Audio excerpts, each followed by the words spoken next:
ہم بات کریں گے پی ایس 18 کی ضلع گونڈی کا جو تحصیل ابھارو ہے. السلام علیکم، میں ہوں آپ کا دوست محمد علی بلوچ اور آج میرے ساتھ مہمان خاص ہیں پریزیڈنٹ منیر صاحب کے صدر غلام اکبر رشید صاحب. السلام علیکم سر، کیسے ہیں؟ وعلیکم السلام. کیسے ہیں سر؟ الحمدللہ. کیسے ہیں بیٹی؟ الحمدللہ سر. آپ نے سب سے پہلے آپ کو شکریہ ادا کریں گے، آج آپ نے ہمارے لیے خاص ٹائم نکالا ہے. اچھا بات یہ ہے کہ دوستوں آج وہاں پہ آخری سندھ پنجاب کے بارڈر کا آخری ہے اپنا پی ایس 18 جہاں پہ الیکشن ہونے جا رہا ہے. آج آپ کو ہم اہم بات بتائیں گے. پی ایس 18 میں پیپلز پارٹی سے ہی مقابلہ ہو رہا ہے. آپ کو میں بتاؤں کہ پیپلز پارٹی کے سینیٹر جہاں مہتاب حسین ڈہر جو ہے وہ اس ٹائم آزاد حیثیت میں الیکشن لڑ رہے ہیں اور پیپلز پارٹی نے ٹکٹ جو ہے وہ پیپلز پارٹی نے ٹکٹ جو ہے وہ میر شہریار خان شاہ صاحب کو دی ہے. شاہ صاحب پچھلے سال 2018 میں پی ٹی آئی کے امیدوار تھے اور پی ٹی آئی سے جیتے تھے. اس کے بعد جو ہے لوگ مخالف اراکین میں ہو کے پیپلز پارٹی میں شامل ہو گئے تھے. آج ہم بات کریں گے غلام اکبر رشید صاحب سے، یہ ان سے تبصرہ کریں گے کہ اس ٹائم کیا پوزیشن ہے وہاں پہ پی ایس 18 کا تاج جو ہے کس کے ساتھ سے جگہ.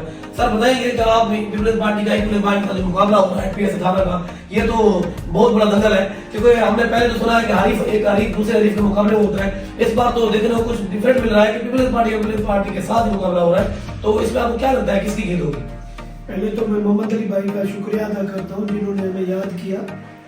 لیکن یہ گزشتہ دنوں میں ہم نے پریس کلب منیر شاہ کی ٹیم نے وزٹ کیا شہر کا، شہریوں سے حال و حال پوچھے ان کی رائے کیا ہے. پی ایس 2018 کے حوالے سے جہاں مہتاب حسین خان بہت پرانے کارکن بھی رہ چکے ہیں، سینیٹر بھی رہ چکے ہیں اور ایم پی بھی رہ چکے ہیں. ایک تاکہ باروں کا ایک مطلب کہ نامی گرامی شخصیت ہے، سیاست دان ہے جس کو پوری پاکستان کے ہر عوام جانتا ہے اسے. تو ہم نے ایک مختصر سا پروگرام بنایا اپنی میڈیا کی طرف سے. ہم نے بولا اگر پی ایس 18 کے معاملات عوام کی رائے جانے، عوام کیا کہنا چاہتے ہیں. تو 2018 میں جب الیکشن ہوئے تو میر سردار شہریار خان شاہ صاحب پی ٹی آئی کے امیدوار تھے اور اپنا جہاں مہتاب حسین پیپل پارٹی کے امیدوار تھے جو بڑے لیڈ کے ساتھ سردار شہریار خان جیت گئے تھے. جیت کر بھی سردار شہریار خان پیپل پارٹی میں چلے گئے جی، وہ اوپر چلے گئے. تو اپنا جام صاحب نے پیپل پارٹی کے ٹکٹ سے شکست قبول کر لی تھی پی ایس 18 کے وجہ سے. ذرا 5 سال کے بعد ہار کے بعد ابھی دوبارہ پیپل پارٹی نے جام صاحب کو نظر انداز کر کے شہریار شاہ مطلب جو ان کا پرانا جیالہ ہے جی، پرانا ٹکٹ ہولڈر ہے، اس کو نظر انداز کر دیا گیا. جی بالکل. سردار میر شہریار خان شاہ سے جو انہوں نے وعدے کیے تھے وہ پیپل پارٹی نے وعدے وفا پورے کیے ان کو ٹکٹ دے کر. تو پھر ہم آتے منیر شاہ سٹی کی طرف. ہم نے پورے سٹی کی اپنی ٹیم کے ساتھ وزٹ کیا ہے. ہر ایک آدمی کی نیوز ہے ہمارے پاس. ہم نے ان سے رائے پوچھے بھائی آپ کس کو ووٹ دینا چاہتے ہیں، سردار میر شہریار خان شاہ صاحب کو دینا چاہتے ہیں یا ڈاکٹر مہتاب حسین ڈہر کو دینا چاہتے ہیں. ہم نے وزٹ کر کے پورا الحمدللہ جیسے ہم نے نیوز آ کے اپنے دفتر میں بیٹھے ہیں. جی بالکل، ہمارا کسی سیاست سے تعلقات نہیں ہے. ہم ایک میڈیا ہے، پبلک سروے میں پبلک خدمت کرتے ہیں. تو الحمدللہ وہاں پہ 65 لوگوں نے یا مہتاب صاحب کے حق میں بولا ہے. ہم اس کو مطلب اس کو یوں سمجھتے ہیں کہ جیسے 100 میں سے 65% جی ہم گنتی 100 کا کریں گے، مطلب آپ کے کہنے کے مطابق 65% لوگوں نے جو ہے میرے حساب سے جام مہتاب حسین ڈہر کو مطلب ایکسپٹ کیا ہے. جی میرے حساب سے جو 5 سالوں میں جام صاحب غیر حاضر رہے سیاست میں، مطلب کہ ہار کے بھی 5 سال میں سینیٹر تو رہے ہیں لیکن اس کے باوجود لوگوں میں اتنی چاہت آ گئی ہے اس کے تاکہ 50 سے بھی کراس ہو گئے ہیں. اور سردار میر شہریار خان 45 پہ تھے اور جو مہتاب خان کے 65 لوگوں نے ان کے حق میں کہا جام صاحب کو ہونا چاہیے. 30 لوگوں نے نظر انداز کرتے ہوئے کہا الیکشن کسی کام کے نہیں ہے، ہمارے کام نہیں ہوتے، ہم ووٹ نہیں دیں گے. 40 پی ٹی آئی کے تھے، 4 پی ٹی آئی کے تھے، 4 جے یو ہے مولانا فضل الرحمان کے حق میں لوگوں نے بھی آواز دی ہے، ہم ان کو ووٹ دیں گے. ابھی سیاست میں بڑا ہلچل لگا ہوا ہے. پی ایس 18 کے حوالے سے دیکھیں جیت کس کے مقدر میں ہوتا ہے. اچھا سر، ایسا کہ جیسے ابھی آپ کہہ رہے ہیں کہ آپ نے سروے کرایا، سروے ہمیشہ یوں ہوتا ہے کہ 100% یا آپ اسے اوپر لے سکتے ہیں. اب 100% میں سے میں آپ کی بات چوک رہا ہوں. 100% میں سے اگر آپ کہہ رہے ہیں کہ 65% مطلب 65 لوگوں میں 65% نے جو ہے وہ جام مہتاب حسین کے حق میں اپنا ووٹ کرائے تھے، استعمال کیا ہے، جو آگے ہو گئے الیکشن آگے ہو رہے ہیں. تو باقی رہ گئے 35%. اب 35% میں سے اگر آپ کہتے ہیں کہ 4% لوگوں نے جو ہے وہ پی ٹی آئی پہ اعتماد کیا ہے 4% हो गए जी। और 5% लोगों ने अपना जमीयत उलमा इस्लाम के हक में हक बताई। तो इसके बावजूद जो आगे बचते हैं वो बचते हैं मेरे ख्याल में कि 35 से आप 9% निकाल लें तो तकरीबन वो 24% मतलब वो शहर शहर के हक में फिर आता है, यूं ही बनता है। इस हमारे कैलकुलेशन में तो यूं बनता है। जी देखिए, ये तो शहरी ने बयानात दिए उनके हक में, जो पीछे है ना 45 जो रह गए हैं या 35 रह गए हैं, तो इनसे ज़ाहिर होता है और काफ़ी लोग जो महताब साहब को चाह रहे हैं, उनको प्यार करते हैं, शायद उनके कोई काम देखे होंगे उन्होंने। अच्छा सर, जैसे कि अभी 5 साल से आप खुद बता रहे हैं कि सेनेटर रहे हैं लेकिन वो एमपीए की शिफ्ट नहीं, वैसे सेनेटर उसको पीपल्स पार्टी खुद बनाया था।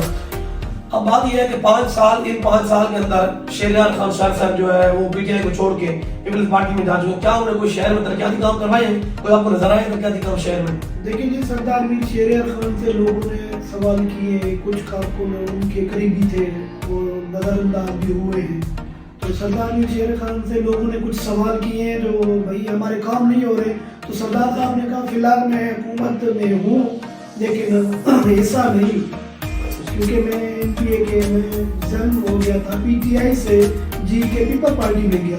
हुकूमत तो पीपल पार्टी की थी सिंध में, लेकिन सरदार साहब को कुछ ऐसे काम मिले हैं, लोगों को उसने टेक्सटाइल दिए, रोडें दिए, जो उनको हुकूमत की तरफ से मिला है, थोड़ी बहुत वो दी है। किसी को नौकरी के मैं नहीं कह सकता जो किसी को उसने नौकरियों के वादे भी किए जो भी हो। अच्छा सर, एक और बात आप बाद में आ रहा हूँ, जैसे कि आप कहते हैं चले वो देखें जब जम हुआ तो पीपल्स पार्टी का हो गया, पहली बात। दूसरी ये सरदार मीर शहरियार खान शाह साहब को मैं बताना चलूँ, जब पीटीआई जो है वो आखिरी मतलब मरहले में थी और वहाँ पे अदम इत्मीनान का इलेक्शन हो रहे थे, सरदार साहब ने पीपल्स पार्टी के हक में वोट दिया था, पीटीआई को नहीं दिया था, पहली बात। दूसरी बात यह है कि जैसे कि अब चले शाह साहब ने कोई चंद काम कराए होंगे, जहाँ महताब हुसैन डहर साहब ने क्या इन 5 साल में वो काम करवाए? ये जाम साहब के काम जो है ना वो छुपे छुपाए नहीं है, क्योंकि हम तो मीडिया वाले ने अगर हम कहेंगे खुल के सामने बताएंगे, लोग कहेंगे ये उसकी सपोर्ट कर रहा है, हम किसी की सपोर्ट में नहीं है। हम मीडिया वाले हैं, जो हमें दिखेगा वो हम बयान करेंगे। जाम साहब ने लोगों में घर में टेक्सटाइल तो नहीं कहते, जो सोलिंग है ईंटों के सोलिंग दी है, शहर में रोशनी दी है, सबको शहरियों को सबको पता है। और इतने गरीब लोगों को उसने नौकरियां दी हैं, शायद वो मेरे लिस्ट में इतना नहीं है, कोई 20 हो सके, 10 हो गए, मुरीशा के शहरियों को उन्होंने जॉब दी है, कोई पुलिस विभाग में, कोई टाउन विभाग में, जो जाम साहब से हो सका उसने वो हेल्प की है। अच्छा सर, जैसे कि सबसे जो बड़ी बात में आता हूँ, सबसे बड़ी बात यह है कि जैसे मुरीशा की सिंध आखिरी मतलब बॉर्डर के साथ ही है, सिंध का आखिरी सिटी है, यहाँ पे फिर आगे पंजाब में स्टार्ट होता है तकरीबन। अच्छा ये बताइए कि जैसे सेहत क्या हुआ, सब बात करते हैं, क्या जाम साहब ने कोई हॉस्पिटल वगैरह सिटी मुरीशा को दिया है कोई? लेकिन वहाँ पे तो भाड़ू बहुत दूर है, लोगों को भाड़ू जाना पड़ता है।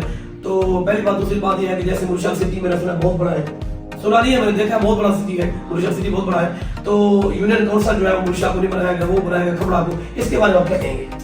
जी मैं आपको ये बताता चलूँ, डिस्ट्रिक्ट घोटकी का एक छोटा सा हमारा शहर है मुरीशा, आखिरी स्टॉप है, मतलब कि सिंध पंजाब का बॉर्डर है। एमएलए हो या एमपीए, उनकी जीत की मुकद्दर यहाँ से निकलता है, मुरीशा से, क्योंकि यहाँ से जो वोट आगे जाते हैं ना, तो यहाँ से उनकी जीत का मुकद्दर बनता है। क्योंकि यहाँ पे हॉस्पिटल तो मिले, एमएलए साहब ने दिए, मीर खालिद अहमद खान ने पूरी वाला में दिए, जाम साहब ने जो अस्पताल की हॉस्पिटल के, खाली हॉस्पिटल इफ्तिताह करने से तब्दीली नहीं आई है, क्योंकि वहाँ पर मेडिसिन नहीं है, ऑपरेशन की सहूलियत नहीं है, फौरी तिब्बी इमदाद की सहूलियत नहीं है, कोई इमरजेंसी सहूलियत नहीं है। एक बड़ी बात मैं आपको ये बताता चलूँ, इतने बड़े शहर में खम्बड़ा यूनियन भी लगता है, अभी कुंडरी वाला भी बन गया अलहदा यूनियन, वहाँ पे एम्बुलेंस की सहूलियत नहीं है, एमएनए एमपीए के होते हुए भी। ये थे हमारे प्यारे दोस्त गुलाम अकबर दस्ती साहब, जो मुरीशा के सीनियर सहाफ़ी भी हैं। तो ये अपना राय मतलब बता रहे थे कि आपने सुने कहना है कि मुरीशा में जैसे इतने बड़े सिटी में एम्बुलेंस की सहूलियत भी मैसर नहीं है, हॉस्पिटल जो है लेकिन अमला नहीं है, जैसे डॉक्टर हज़रात नहीं है, ऑपरेशन की सहूलियत नहीं है। तो और दूसरी बात यह है कि जैसे इलेक्शन के हवाले से बात हुई, गुलाम अकबर दस्ती साहब का कहना है कि हमने एक सर्वे कराया छोटा साहब के हिसाब से, इसमें जो है जहाँ महताब हुसैन डहर साहब जो है वो 65% पे है, बाकी अदरवाइज पार्टियाँ जो है वो 35% नीचे है। तो अब देखना ये होगा कि PS 18 का تاج جو ہے 8 فروری کو کس کے ساتھ سجتا ہے. تو آج کے لیے اتنا کافی، ہمیں اجازت دیں، پھر صبح ملتے ہیں انشاءاللہ نیکسٹ نیو پروگرام کے ساتھ. اوکے، اللہ حافظ.